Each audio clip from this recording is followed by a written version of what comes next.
La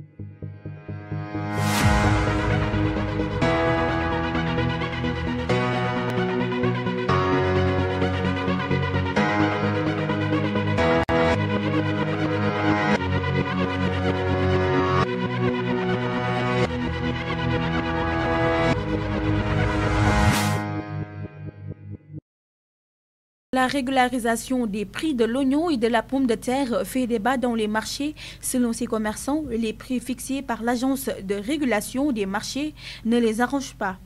Ainsi, ils décident de vendre ces denrées alimentaires à 500 francs le kilogramme, peu importe les situations auxquelles ils vont être confrontés. Le ministre dit que le kilogramme de l'oignon doit se vendre à 400 francs. C'est impossible car nous achetons le kilogramme à 400 francs chez les paysans.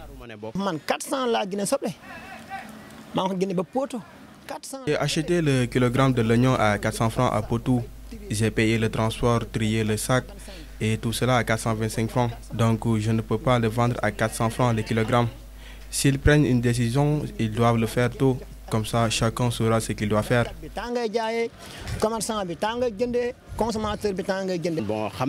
D'après ma petite expérience dans le commerce, il y aura forcément une hausse des prix. Le prix de l'oignon est à 500 francs et celui de la pomme de terre à 400 francs le kilo.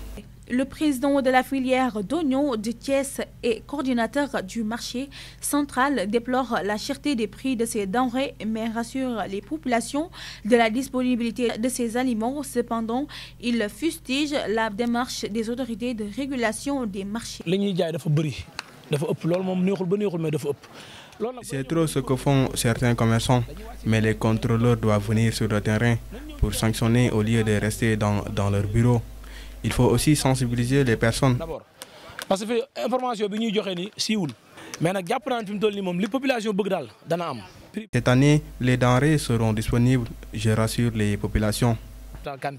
Les commerçants invitent les autorités à se pencher sur la question et d'aller au fin fond des choses pour régler définitivement ce problème de prix qui revient d'année en année.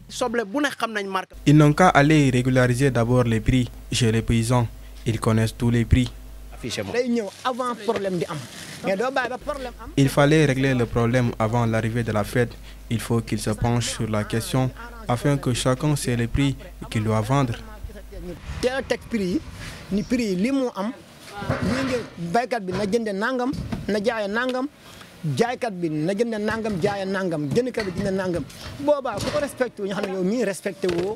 La fête de Tabaski approche à grands pas et les prix ne sont pas encore régularisés. Les commerçants attendant cet arrêté ministériel se disent prêts à assumer cette hausse malgré les sanctions prévues par l'Agence de régulation des marchés.